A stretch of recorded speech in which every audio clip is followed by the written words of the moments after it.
Hello. So today I want to speak about something called foreign installation and how it affects the twin flame journey. I've listened to countless videos regarding twin flames, and I think that I've found about five twin flame teachers that actually understands the journey. But what I'm noticing is that everyone just keeps on talking about the ego and they keep on speaking about the ego mind and to drop the mind and don't allow this mind to control you or put thoughts in your head, right? So I thought started asking the question, what is this mind and where does it come from? And what is it? Is it just us,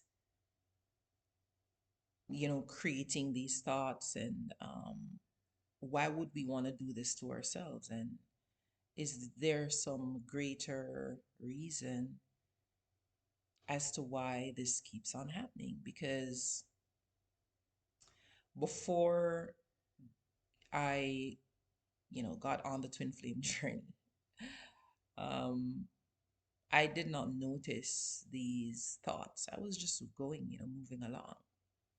Someone messed with me, the first thing that comes to mind, that's what I'm going to do.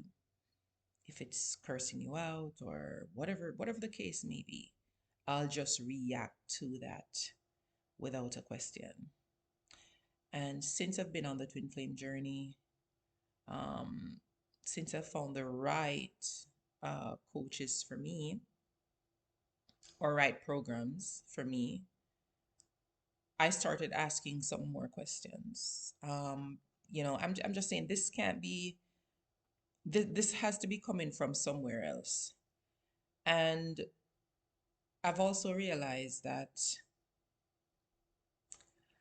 a lot of us are just going with the flow. We're just living, we're just existing without realizing what is going on here, what the hell we're in, where is this place that we're living.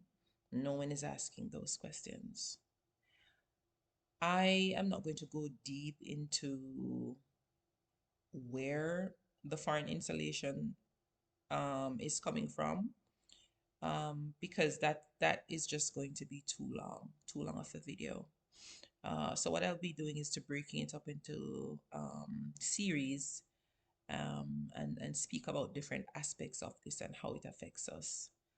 Um, the mind and how it works does not only affect twin flames. It's not a twin flame dynamic or a twin flame issue. It's a people issue. It's a human issue.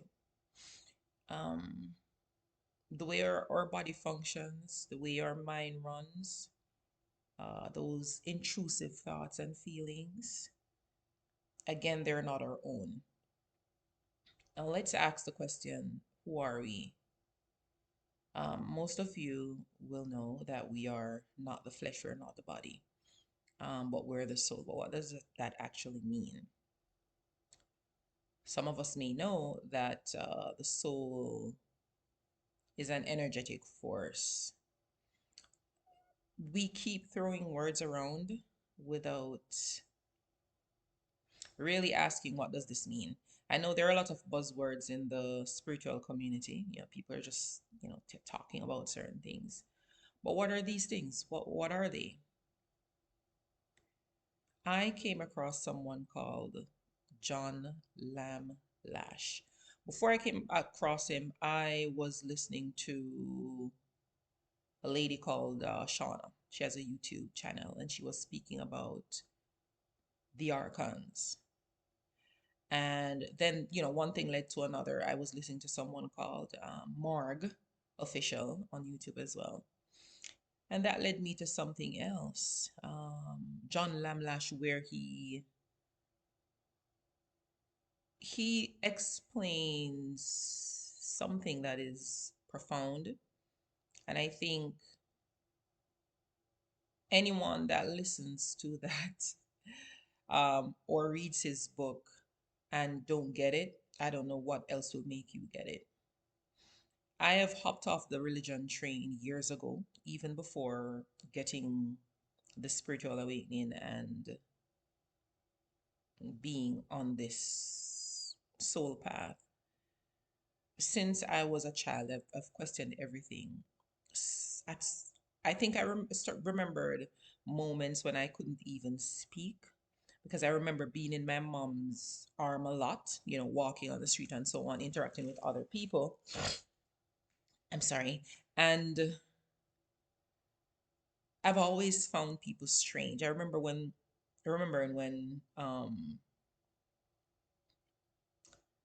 I know I'm derailing, going off course, but I just remember when I was a baby and, you know, people would come up and, oh my God, she's so cute. Ooh." And I remember saying, what the hell is wrong with her? Why is she talking like that to me? I actually understand the real normal language because she was speaking to my mom in one way, and then when she started playing with me, she was talking another way, and I'm like, no, what is wrong with you, lady? So from that time, I remember an awareness. I don't even know what to call it. There are really no words to explain what that is. And at that point in time, uh, there was no interference from outside forces. It was just this, it's almost as if I was in this huge bubble of something. I don't know what it is. Again, I don't have the words to explain many of these experiences. Um, but the only two things that felt the same as when I was a baby, coming up to probably about maybe 6, 7, was when I had a near-death experience and when I felt what was described as maybe soul merging on the twin flame journey or so. I don't even know what it is. Honestly, I think I'm over the words, all the buzzwords. I just know what I'm experiencing, right? So those three things are the only three things that really connected. During the near death experience, I remember going through a very colorful tunnel, and then I just landed in somewhere. I don't know where it was. It was just a vast place of endless nothingness, right? Um, there was almost a feeling of sensing and knowing everything, and it's almost as though you don't have a physical body, but you can sense like all the senses that we have right now, the sight, smell, taste, feeling, and so on. All of that was amplified to a point where I just cannot explain it with words. I didn't encounter any beings, but it was just that feeling of just peace is not even something to explain it. The other time I encountered that was when I was physically with uh, my other self on a beach, and I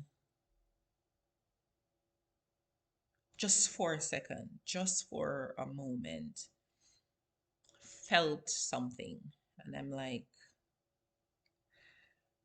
I asked him, are you feeling that? And he said, yes. Um, and we had a moment of unspoken communication against something I can't explain what that is either. But when I asked him if you felt that, it was again this peace. It's almost as though the only way I can describe it is the absence of the mind. That is what was happening at that particular moment, the absence of the mind. And it was a brief moment of not wanting anything, not needing anything, not thinking about anything, no chatter in my head running up and down. None of that was there. It was totally gone. And it's, I remember saying to him, sorry, I remember saying to him, when I die, whatever that is what I want to feel. That is exactly what I want to feel. And if it's a place, that's where I want to go.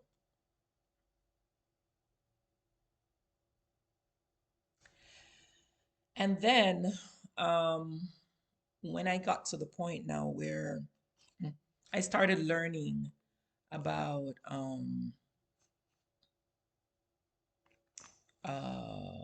what do the twin flame teachers call it? Oh, geez. Thank God, where did my mind go? What do they call it? Come on. Fear-based energy. Yes.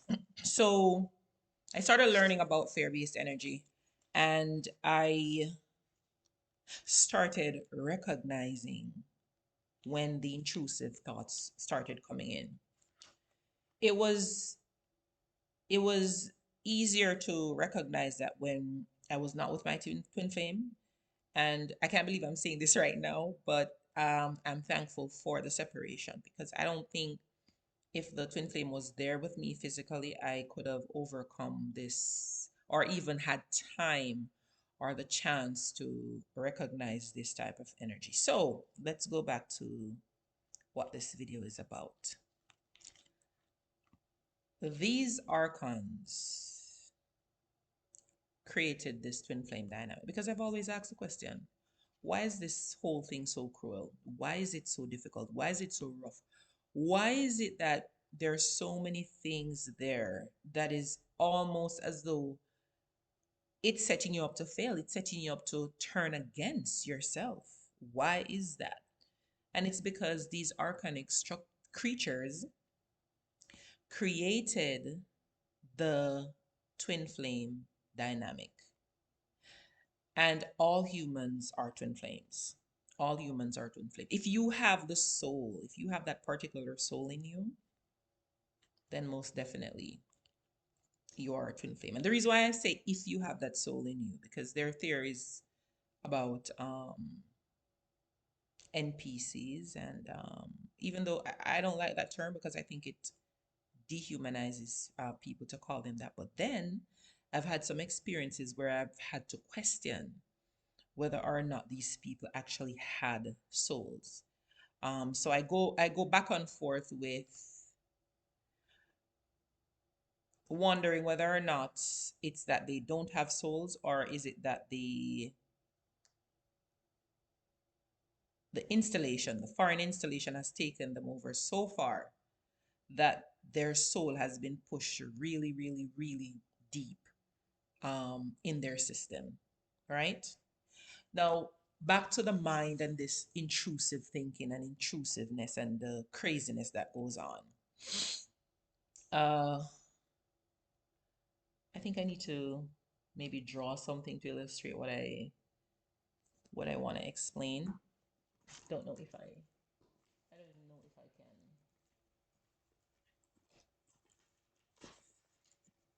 Sorry, I'm not prepared.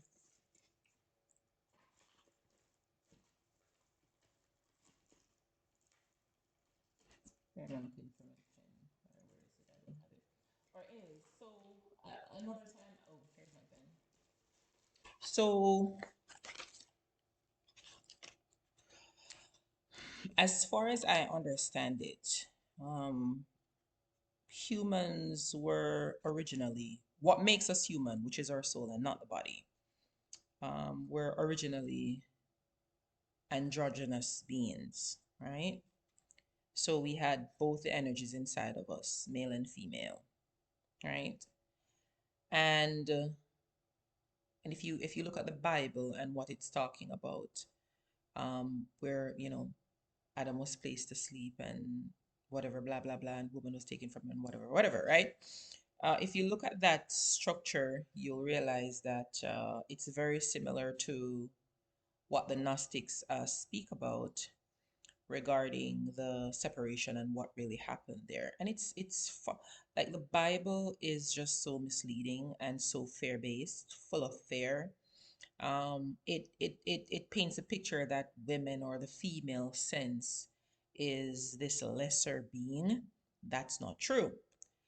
So now, how does this foreign installation really work?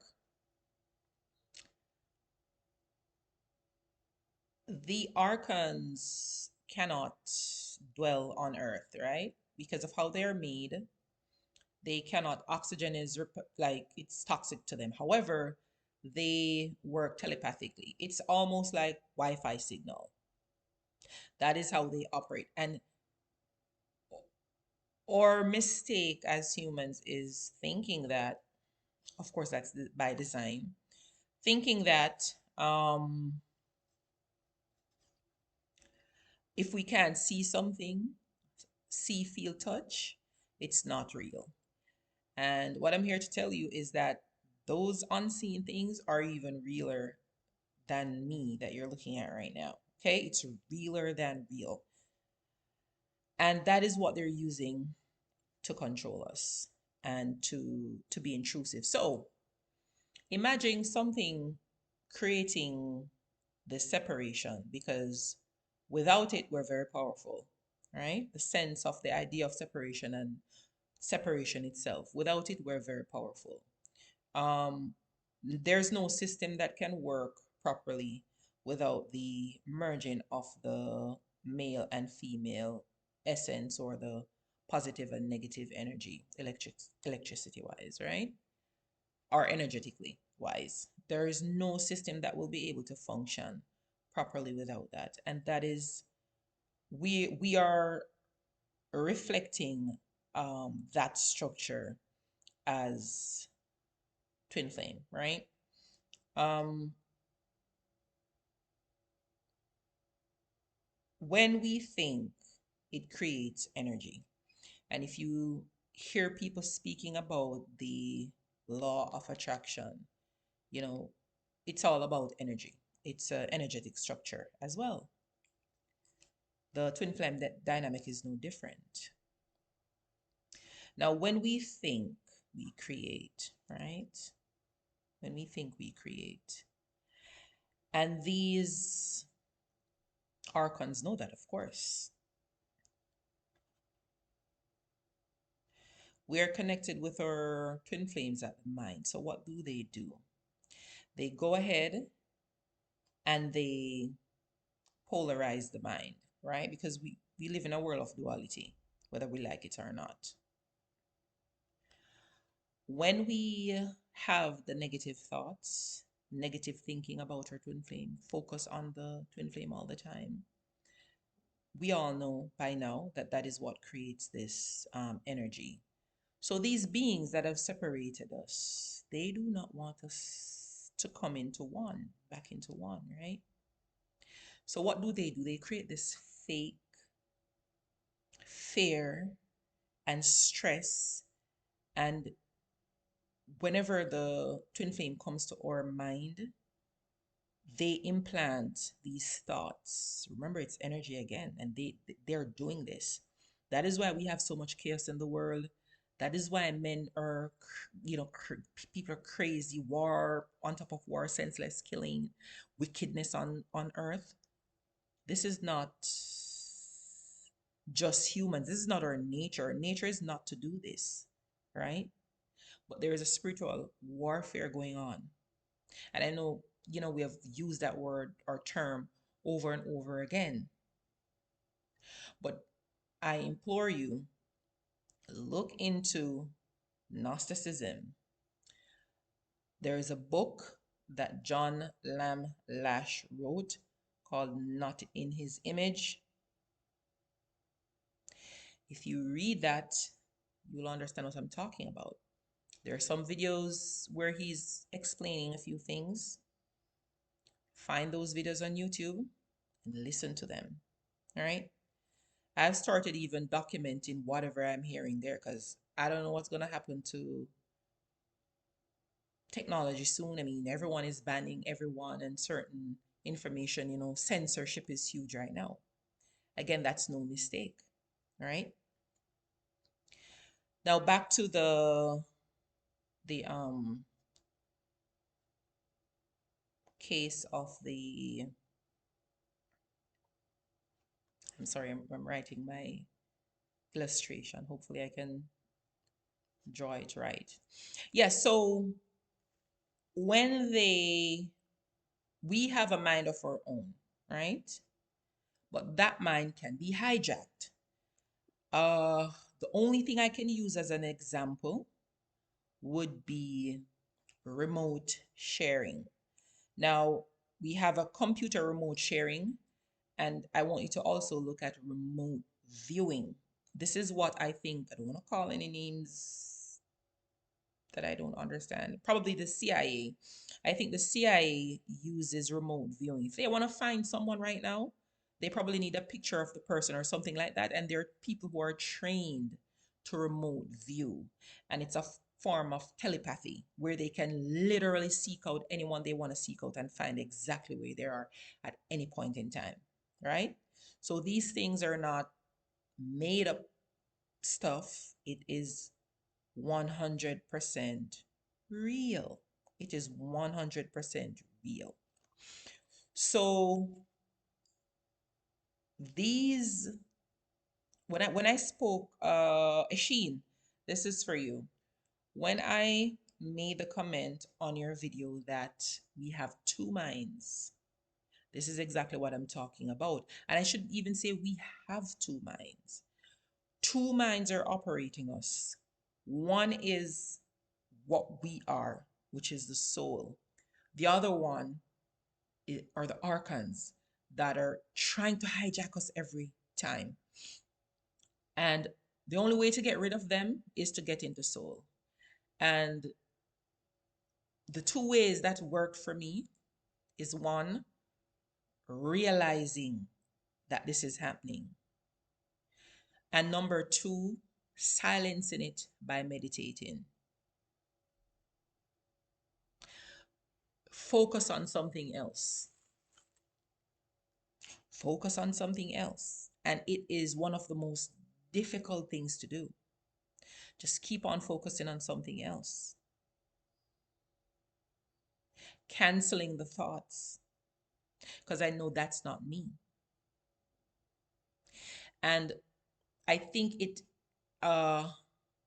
expanded when I realized that these beings are there because they don't want any one of us to get off that and to realize that they're there and to stop them from implanting these things and also stop them from allowing us to do certain things because these thoughts create movement, right?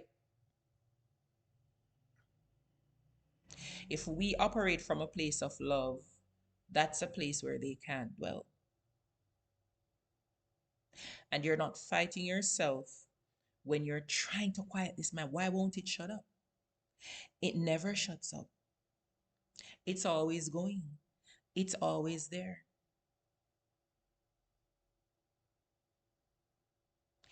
And this is not a joke, a figment of my imagination, me just wanting to talk, right? This is beyond what we have always known. And I met my twin flame in 2019. And before that, I was just operating on this foreign installation mind, just doing what the hell I want. Not I want, but what they wanted me to do. Because these creatures don't want you to get closer to divinity. They don't.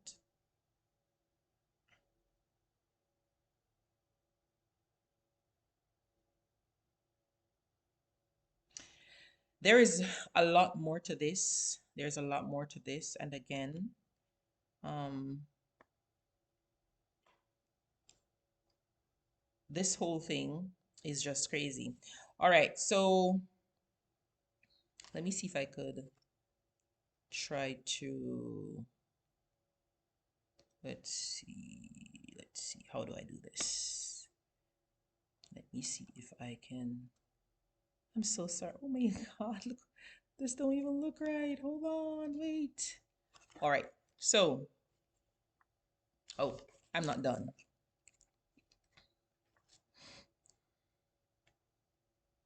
Ah, there we go. Right? And they come in all sorts of thing. Okay. So,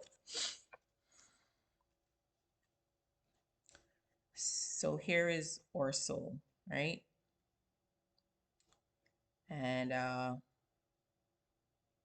in our place of home, we're just whole like this, right?